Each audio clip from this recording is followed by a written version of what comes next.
Think of it, your kid goes to school and comes home a few days later with an operation. The school decides what's going to happen with your child. And, you know, many of these childs 15 years later say, what the hell happened? Who did this to me? The real radicals on that issue are the Democrats, where you can have an abortion in the 9th month, and in 6 states, you're allowed to kill the baby after the baby is born. The execution of a baby, because that's not abortion, that's the execution of a baby. You could actually execute the baby after birth. The wind, it kills our birds. If you want to see a bird cemetery, go under a windmill sometime. They do kill a hell of a lot of birds. Why do they love it? To kill. What about the, we made a surprise appearance at the DNC that I wanted to ask you about, endorsing Kamala Harris. I think we do have a clip of it, if we could just play.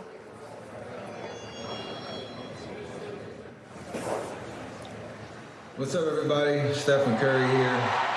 I know you all know I play for the Golden State Warriors, but man, what a great honor it was to represent Team USA and go out there and win that gold medal at the Olympics this summer. And that unity on and off the court reminded us all that together we can do all things and continue to inspire the world. That's why I believe that Kamala, as president, could bring that unity back and continue to move our country forward. This is about preserving hope and belief in our country, making sure families can be taken care of during their most precious times. What was the reaction to that, and why was that so important for you to do? The reaction was great. There's also obviously a lot of noise in terms of anytime you step into this lane, you know it's going to be received, you know, in a lot of different ways. And for me, it's all about creating conversations that are about being decent human beings, first and foremost. I think we've lost that a little bit to where, obviously, endorsing Kamala is important for me, for my family. Why? What are the issues you care about most? Say what? What are the issues you care about? I just know from, especially women's rights and thinking about, you know, what's at stake with this election, and understanding, like, we need to be in a position where women have the right to choose what's right for them, and that's at the top of the list for me. I have amazing women in my life who've, you know, been a huge inspiration to me. But knowing Kamala and having been around her, and I understand she's qualified for this job. She's, I think, representing what it means to be a great leader and being a decent human being in terms of representing our country the right way. So it's an easy choice for me, but to be able to have be in a situation where you can be a part of the DNC, do a video like that, you know, let people know where I feel like, but foster positive conversations, you know, through it all. I think that's what our country needs. Is the conversation about the business plan regarding a move like that to agree to appear, is it a tough one? Were there folks trying to say, man, maybe that's not such a good idea? Even if there were conversations, like, you have to, again, that's what I believe is, you know, what I want to do. Like he said, you follow kind of my lead, and I'm not worried about, I come with love, and I come with, you know, hopefully being educated on what I'm talking about and the whole deal, but just the fact that, you know, you want to be able to leverage a platform in all the different ways that you can. To me, I'm going to be as consistent as possible with that, and, you know, whether you agree with me or not, not everybody's supposed to have the same beliefs. Not everybody's supposed to see the world the same way, and that's fine. But you know, I don't hesitate to do stuff like that. So we talked. You win in November. Can you commit to prioritizing legislation to make childcare affordable? And if so, what specific piece of legislation will you advance? Well, I would do that, and we're sitting down. You know, I was somebody. We had Senator Marco Rubio, and my daughter Ivanka was so impactful on that issue. It's a very important issue. But I think when you talk about the kind of numbers that I'm talking about, that, because, look, child care is child care. There's something, you have to have it. In this country, you have to have it.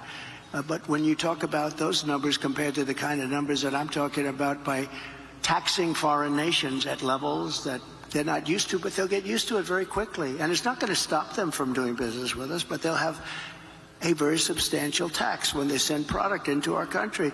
Those numbers are so much bigger than any numbers that we're talking about, including child care, that it's going to take care. We're going to have, I look forward to having no deficits within a fairly short period of time, coupled with the reductions that I told you about on waste and fraud and all of the other things that are going on in our country, because I have to stay with child care. I want to stay with child care, but those numbers are small relative to the kind of economic numbers that I'm talking about, including growth, but growth also headed up by what the plan is that I just told you about.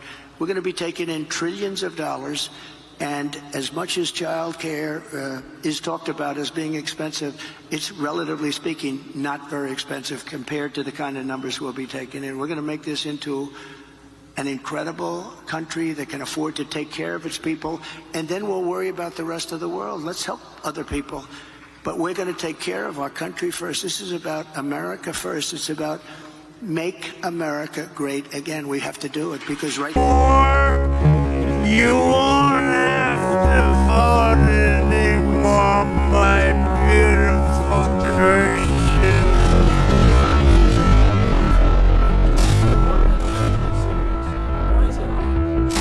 2024 is our last chance to save democracy. This is not, look, Trump wants to run it as a reality TV show or something like that. This has got to be taken. The choice is clear. Do we want a dictator or a president? The world is watching. America must.